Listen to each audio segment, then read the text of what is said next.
जय हिंद दोस्तों, मैं हूं भाग्यराज। आप सभी का स्वागत करता हूं जियो पॉलिटिक्स के इस इंटरेस्टिंग लेक्चर में। जो अभी आपने वीडियो देखा वो थी जापान की पीएम सनाई तकैची। आप देखेंगे ये अभी भारत के आधिकारिक 3 दिन के दौरे पर है। पीएम मोदी ने इनको इनवाइट किया था G7 के समिट के दौरान, और मैंने आपको कहा भी था जब पीएम मोदी और डोनाल्ड ट्रंप का मैंने एक मीटिंग का एक वीडियो बनाया था, तो उस पर मैंने आपको कहा था कि डोनाल्ड ट्रंप जब इंडिया आएंगे उससे ज्यादा इंपॉर्टेंट होगा जब जापान की पीएम इंडिया आएगी। आप बोलेंगे ऐसा क्यों है, तो अभी मैं आपको एक एक चीजें सारे चीजों के बारे में बताऊंगा, तो वीडियो से बने रहिएगा। देखिए, जापान के पीएम जब इंडिया आई ना, तो इंडिया जापान ने ना बहुत सारे पैक्ट साइन किए, AI, मेटल्स एंड एनर्जी, और कुछ डिफेंस से रिलेटेड भी पैक्ट साइन हुआ है। आप बोलेंगे ये जापान इतना इंपॉर्टेंट है क्यों?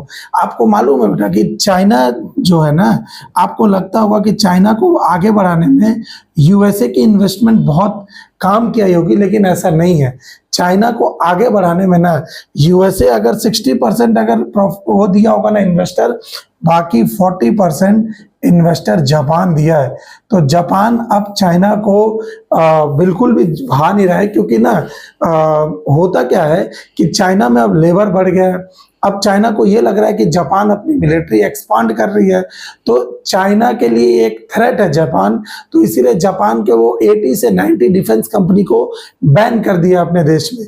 अब जापान ढूंढ रहा है एक नया देश जहां पर ना स्किल्स बहुत, मतलब जो लेबर कॉस्ट है वो बहुत कम हो, लैंड बहुत कम हो, तो हमको ज़्यादा से ज़्यादा उसको देने में कोई आपत्ति नहीं होगी। तो इसीलिए जापान का ये विजिट बहुत इंपॉर्टेंट है। तो ये आगे चल के देखिए, यहाँ लिखा है।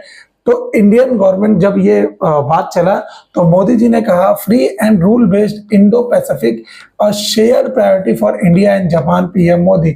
इंडो पैसिफिक आप जो बोल रहे हैं ना, अभी अब मैंने आपको एक वीडियो भी बताया था जिसमें मैंने कहा था कि अमेरिका ने ये इंडो पैसिफिक से इंडो को हटा दिया है, सिर्फ पैसिफिक। जो अमेरिका के जो डिफेंस जो एक्सपर्ट है ना, ये लोग जो पेंटागन है, उन्होंने अभी पैसिफिक सिर्फ रखा है, इंडो को हटा दिया है।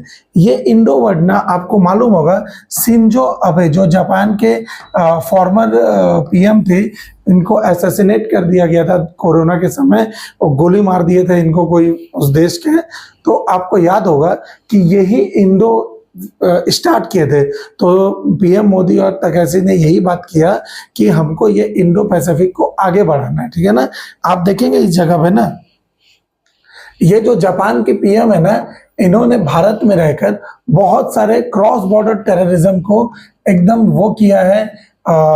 ये साफ साफ बोला है, स्पॉन्सर्ड बाय पाकिस्तान, बोला ये चीजें अच्छा नहीं है। इन्होंने पहलगाम अटैक जो 22 अप्रैल 2025 को हुआ था, उसको भी कंडेम किया है कि हाँ भाई ये नहीं होना चाहिए था। बार बार ये बोला था। पीएम मोदी ने भी कहा था कि India Japan demanded the perspective organization and financial of the terror attack be brought justice without any delay. जो भी ये बिगाड़ते ना, इनको जस्टिस मिलना चाहिए बिना किसी देरी के। इस पे किसी भी प्रकार का ना पॉलिटिक्स इन्वॉल्व नहीं होना चाहिए। आप देखेंगे इस जगह पर, calls for peace stability in West Asia. Japan और पीएम मोदी ने ये कहा है कि sustainable peace and stability in West Asia and stress the importance of securing free and safe navigation through the Strait of Hormuz, maintaining stable supply chain for energy and other essential good and upholding international law according to official. ये जो external minister का according आया है, ये बोल रहे थे कि मोदी जी ने साफ साफ कहा है कि वेस्ट एशिया में सारे चीज़ों का शांति होना चाहिए, स्ट्रेट ऑफ हॉर्मुज से एनर्जी और पेट्रोल वगैरह सारे निकलना चाहिए। आप बोलेंगे ये सब चीज़ें है क्या? जब जापान के बारे आया ना, तो जापान ने भी कहा कि हाँ भाई, हम आपके साथ MOU साइन किए हैं, जो मेमोरेंडम ऑफ कॉर्पोरेशन है ना, इसमें आप देखेंगे ना बहुत सारे सेक्टर है, जैसे आर्टिफिशियल इंटेलिजेंस हो गया, शिप बिल्डिंग हो गया, बायोगैस हो गया, सेमीकंडक्टर हो गया, और क्रिटिकल टेक्नोलॉजी भी ये चीजें कर रहे हैं, ठीक है ना। अभी कुछ दिन पहले भी मैंने आपको न्यूज में बताया था कि मे भी इंडिया का जो रुपी है RBI और जापान का जो फेडरल बैंक है, जापान की वैसे बाय द वे करेंसी बता दूं येन होता है, इंडिया का रुपी होता है। तो हम रुपी और येन में भी ट्रेड करने का बात चल रहा है। लेकिन इसका मतलब ये नहीं है कि हम डॉलर को पूरा साइड कर देंगे, क्योंकि जापान की जैसे करेंसी है ना, इंडिया की भी करेंसी वैसे ही डॉलर के सामने गिरती जा रही है। जापान को भी बहुत कड़ी मार पड़ी है डॉलर के सामने, और इंडिया की भी करेंसी बहुत, आप देखेंगे $100 के लगभग पहुंचने वाला है हम। तो ये बहुत ही ज्यादा पिट रहा है। तो अब इंडिया और येन, जो इंडियन रुपी और येन में ये बात चल रहा था कि हम करेंसी करेंगे, लेकिन ये खैर ये तो बहुत बड़ा बात है। आप देखेंगे ना इस जगह पर कुछ चीज आपको बता दूं, ये जापान जो पीएम मोदी है ना, ये जापानीज पीएम को यंगर सिस्टर क्यों बुलाए हैं, मैं चाहूंगा आप ये वीडियो देख लें। योर एक्सेलेंसी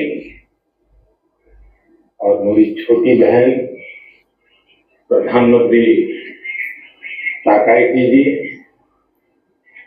दोनों देशों के डेलीगेट्स, मीडिया के साथियों, नमस्कार, कोनिचिवा।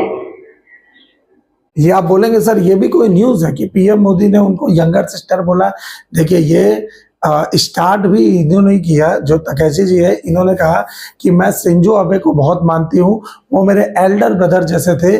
तो से पीएम मोदी ने बोला कि मेरा भी शिंजो अबे से बहुत अच्छा रिश्ता था, बहुत अच्छा कनेक्शन था, वो भी मेरे भाई जैसे थे, तो अब आप मेरी भी बहन जैसी हुई, छोटी बहन जैसी हुई, ये ऐसा बोले, ताकि ये ना लुभाने का एक तरीका होता है कि हम ये दिखाना चाह रहे हैं कि इंडिया के लिए जापान इतना इंपॉर्टेंट क्यों है। ठीक है ना, आप देखेंगे इस जगह पर ना चाइना बहुत ज्यादा वो है, मतलब बहुत ज्यादा नर्वस है इंडिया और जापान का ये स्ट्रेटजी को देखकर। क्यों है, मैं आपको एक चीजें थोड़ा पास्ट में बताता हूँ।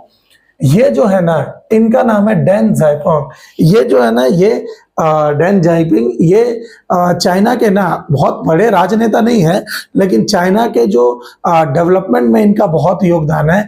जैसे हमारा 1991 में हमने मनमोहन सिंह जी को याद है कैसे लैंड रिफॉर्म किए थे, पूरे के पूरे जो सिस्टम चेंज किए थे, लिक्विडाइजेशन, प्राइवेटाइजेशन, ग्लोबलाइजेशन, एलपीजी का जो रिफॉर्म आया था।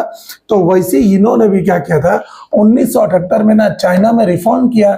इससे जापानीज इन्वेस्टर ने चाइना में बहुत ज्यादा निवेश किया, और सिर्फ निवेश ही नहीं, चाइना के इंफ्रास्ट्रक्चर एवं स्किल वर्कर को सस्ते रेट पर काम करवाया। अब वो सस्ते रेट पर काम करने से फायदा क्या हुआ, automobile, electronics, construction, medical etcetera, ये सब जगह पर ना चाइना के वर्कर को वो पहले काम सिखाया। जापानीज लोग, पहले ही बता दूं, चाइनीज से भी टैलेंटेड होते हैं, और ये लोग पूरे के पूरे उसको सिखाए, अच्छे से बढ़िया से चीजें बताए। आज चाइना पे इतने स्किल्ड वर्कर क्यों है, क्योंकि चाइना उस चीजों में काम किया, उसको पता है स्किल का रहने से क्या फायदा होता है। आज हमारे देश में स्किल लेबर का जो मतलब लोग स्किल्ड है ही नहीं, किसी को मालूम ही नहीं है, डिग्री के लिए पढ़ाई कर ले रहे हैं, बस खाली चल रहा है, स्किल्ड जीरो है भारत में।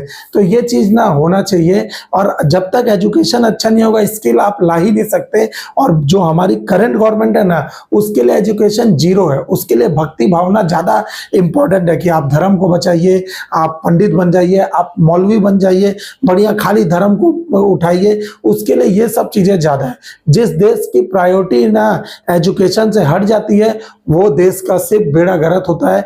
आज भारत का सिर्फ बेड़ा गर्क हो रहा है। ये जो पॉलिटिकल इशू चल रहा है, ये ऐसे ही होता है जब एक गवर्नमेंट के पास 3-3 बार का पावर मिलता है ना, अनदेखे कुछ भी डिसीजन लेता है और देश का हालत खराब कर दे रहा है। अभी पेट्रोल का आप देख सकते हैं, E20 जो एथेनॉल बोल के जो पेट्रोल में मिला रहे हैं, कितने लोगों को प्रॉब्लम हो रहा है, और जो आवाज उठा रहा है उसको बोल रहे हैं ये तो फेक प्रोपोगेंडा कर रहा है। बताइए, ये टर्म हो गया है, ये भारत में ये सिचुएशन हो गया है। खैर वो तो बहुत बात की बात है, उसके लिए मैं सेपरेट वीडियो जरूर बनाऊंगा। पहले आप देखिए ये वाला चीजें। इस जगह पे जब आप करेंगे ना, तो जर्मनी और जापान क्यों अपनी रीबिल्डिंग कर रहे हैं 80 साल बाद, अपने मिलिट्री को क्यों ये वापस रीबिल्ड कर रहे हैं, क्योंकि आपको मालूम होगा जापान को ना यूएसए का पहले सपोर्ट था। यूएसए का जो ये जापान के साथ ट्रीटी ऐसा है ना कि अगर कोई देश जापान पर अटैक करेगा, मतलब वो यूएसए पर अटैक माना जाएगा, यूएसए उसके लिए आएगा। लेकिन जैसे ये आदमी आया है डोनाल्ड ट्रंप ना, ये पहले ही जापान में बोल दिया है कि हम आपको क्यों बचाएंगे भाई, हमारा जापान से लेना देना क्या है, जापान को हमको $100 बिलियन तक देना चाहिए, हम उसके देश की रक्षा करते हैं, ये सब ऐसा बोल रहा था। तो जापान बोला भाई तेरा रक्षा नहीं चाहिए। अब वो जापान भी अपने लिए क्या कर रहा है, मिलिट्री को बिल्डअप कर रहा है।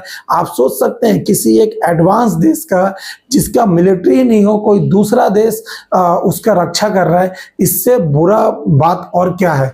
तो जापान अगर मिलिटराइज हो गया तो ये पहले का जापान अगर बन गया ना, तो ये चाइना को कड़ा मार मारेगा एकदम। ये पूरा आप लिख के रखिएगा, जापान चाइना को हरा चुका है। जापान चाइना में इतना अस्त व्यस्त किया था ना, इतने लोगों को मारा था कि आज भी चाइना के लोग जापान से चिढ़ते हैं। आप देखेंगे कभी चाइना के किसी स्टूडेंट को सुनेंगे ना, तो जापान के नाम से चिढ़ जाता है।